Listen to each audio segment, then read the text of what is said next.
మెరిసే తెల్లని చర్మం కోసం Japanese glutathione fruits flowers extract తో చేసిన ప్రిస్మాస్ గ్లూటా రోసా సోప్.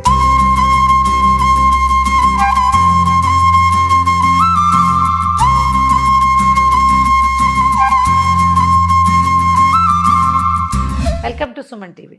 కాకరకాయ కనపడంగానే రకరకాల ఐడియాలు వస్తాయండి.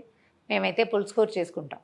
జనరల్గా ఎప్పుడు కాకరకాయ పులుసే, కాకరకాయ వేపుడు, కాకరకాయ ఉల్లికారము, కాకరకాయ పొడి, బోళ్ళని రకాలు చేయొచ్చు కదా. అయితే ఈ కొంచెం చిన్న సైజు కాయలు ఉంటే మనం కాయలు పాళ్ళంగా వేయించుకుని ఉల్లికారం పెట్టుకొని చేసుకోవచ్చు. ధనియాల పొడి, మేము వంకాయ పొడి చేస్తాం. లాస్ట్ టైం చేసాం, మన వీడియోలో ఉంది చూడండి. మొత్తం కాకరకాయ ఆ పాళ్ళంగా వేయించడం. అయితే ఇవాళ ఉల్లిపాయలతోటి చేద్దామని. ఇంత పెద్ద పెద్ద కాయ కదా, ఇంత పెద్ద కాయను ఏం వేయిస్తాము, చాలా నూనె పడుతుంది, బోళ్ళంత సమయం పడుతుంది. ముక్కలు తరిగేసి ఉల్లికారంతో సింపుల్గా ఎలా చేసుకోవాలో చూద్దాం. కాయకి కనుక ఇప్పుడు ఈ స్పైక్స్ లాగా ఉంటాయి కదా పళ్ళు ఎక్కువగా ఉంటే కొంచెం గీరండి, ఎక్కువ పళ్ళు లేకపోతే దీన్ని ఉంచండి. ఇది చాలా హెల్దీ.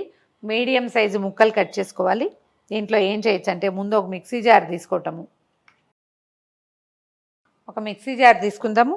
ఒక చిన్న స్పూను ధనియాలు, తర్వాత ఒక చిన్న స్పూను జీలకర్ర కూడా కొద్దిగా గ్రైండ్ చేసిన తర్వాత దీంట్లో కాసిన ఎండుమిర్చి వేసి, ఎండుమిర్చి కూడా అంటే పచ్చికారం వేయనండి నేను, మిరపకాయలు వేయాలనిపిస్తుంది. ఇవి కొంచెం ఏంటంటే కాస్త బరగ్గా ఉంటాయి కదా, చూడ్డానికి బాగుంటుంది. ఈ మూడు గ్రైండ్ చేశాక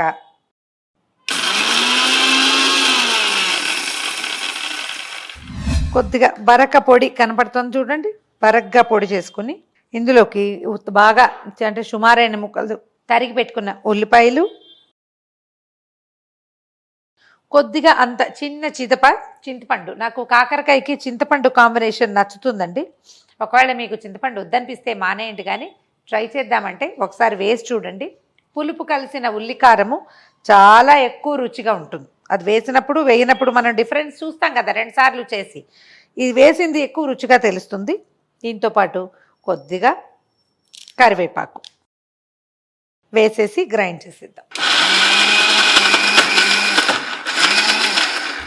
చూడండి, మన ఉల్లికారం ముద్ద తయారైపోయింది.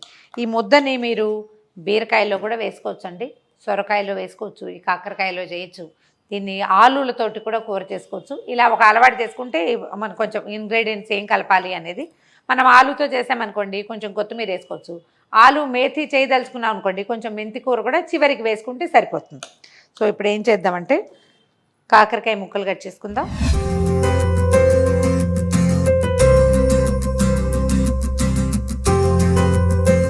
కొంచెం మందపాటి మూకుడు ఏదైనా పెట్టుకుంటే ఇది కాస్త నిదానంగా ఎక్కువసేపు వేగాలి కదా. పల్చటి వాటిలో ఏంటంటే ఎప్పుడు కదుపుతూ ఉండాలి, అడుగంటిపోతుంది. మూకుడులో కొంచెం నూనె, ఈ కాకరకాయ పులుసులకి వాటికి నూనె ఎక్కువే పడుతుందండి వేపుడుకి వేసినట్టుగా. ఒక 1/2 టీ స్పూను జీలకర్ర వేద్దాము. ఒక చిటికెడు పసుపు కూడా. మనం కరివేపాకు గనక కారంలో వేయలేదనుకోండి ఇందులో వేసుకోవచ్చు. నాకేంటంటే అది మొత్తం నలిగిపోతుంది, దాని ఎసెన్స్ వెళ్తుందని అదొక అలవాటుగా చేస్తాను. అట్లా కాకరకాయని ఏం చేశానంటే కొంచెం గుండ్రటి తరిగి, కొంచెం పెద్దగా అంటే ముదురుగా ఉంది కదా అందుకని చిన్న ముక్కలు చేశాను. ఒకవేళ మన దగ్గర లేత కాయ ఉండి గింజ పట్టకుండా ఉంటే చక్కగా డైరెక్ట్ కాయలే చేసుకోవచ్చు, లేదా కొంచెం పెద్ద సైజు ఒక 2 ఇంచెస్ ముక్కలు తరిగి కూడా చేసుకోవచ్చు. ఒకవేళ లేతగా ఉంటే ఏం చేయాలి అంటే 2 ఇంచెస్ ముక్కలు తరగటము, లోపల నుంచి గింజలు కాస్త అంటే కొద్దిపాటి గుజ్జులా ఉంటుంది కదా, అది తీసేసి కారాన్ని అందులో పెట్టుకోవచ్చు. ముక్కలను ఒకసారి ఇందులో వేసేద్దాం. ఇవాళ రేపు ఇదివరకట్లాంటి చేదులు కాకరకాయలో ఉండట్లేదండి. మీకు కొంచెం చేదుగా ఉంది, అలా నచ్చదు, అలాంటి భావాలు ఉంటే కనుక కాకరకాయ ఏం చేయాలంటే ముక్కలు తరిగేసి దాంట్లో అంత ఉప్పు వేసి కాస్త పసుపు వేసి 10 నిమిషాలు పక్కన పెడితే తర్వాత వాటిని గట్టిగా పిండేసామనుకోండి చేదంతా పోతుంది. కానీ చేదు పోగొట్టాక ఇంకా కాకరకాయలో ఏముంటుంది, రుచే ఉండదు. కాకరకాయ రుచి ఏంటంటే చేదు. కావాలి అంటే మీరు అలా చేయొచ్చు. నేను అసలు చెయ్యను ఆ పని, అందుకని చూపించట్లేదు కూడా.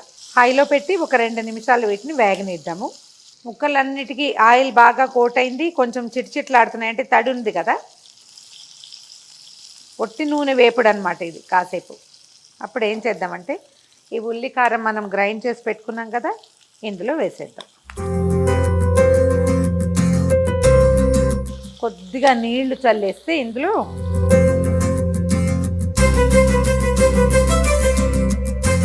ఉల్లిపాయలు పచ్చివి కదా కొంచెం చిట్లాడుతూ ఉంటాయి. మొత్తం ఒక్కసారి ఈ కారాన్ని మొత్తం ముక్కలన్నిటి మీద ఈవెన్గా సర్దేసి దీని మీద ఒక దగ్గరగా క్లోజ్గా ఉండే మూత ఒకటి పెట్టేద్దాం. ముక్కల్లో తడి తగ్గిపోయింది అని అనిపించినప్పుడల్లా కొద్దిగా ఒక చుక్క నీళ్లు చల్లితే సరిపోతుందండి. అంటే బాగా మగ్గేదాకా మనం మళ్ళీ ఇంకా ఆయిల్ వేస్తూ ఉంటే చివరికి ఆ నూనె అంతా వదిలేసి ఆయిలీగా ఉంటుంది. ఒకవేళ మీకు నూనె మీ చాయిస్ అయితే కనుక నేను చెప్పినట్టు నీళ్లు చల్లకుండా ఒక చుక్క నూనె చుక్క యాడ్ చేస్తుంటే ముక్కలు తాపీగా ఉల్లికారంలో మగ్గుతాయి. మన మధ్యలో 2-3 సార్లు నీళ్ళు చల్లేనండి నేను. అయితే ఏంటంటే మనము ఇది నిలవ ఉంచాలి, ప్రయాణాల్లోకి తీసుకెళ్ళాలి అంటే మాత్రం నీరు చల్లకూడదు. అప్పటికప్పుడు తొందరగా అయిపోగొట్టడం కోసమే నీరు చల్లుకోవాలి. ఇలా ఎక్కువ నూనె కనుక వేస్తే మనకి నిలవ ఉంటుంది, 2 రోజులు ట్రిప్స్లో కూడా తీసుకెళ్ళచ్చు. కాకరకాయ ముక్కలు మగ్గిపోయినాయి, కారం ఇలా ప్లేట్కి మూకుడికి అంటుకోకుండా వచ్చేస్తుంది చూడండి, కిందంతా వదిలేసింది. ఇలాంటప్పుడు తీసేయటము, వేరే బౌల్లో పెట్టేసుకోవటమే.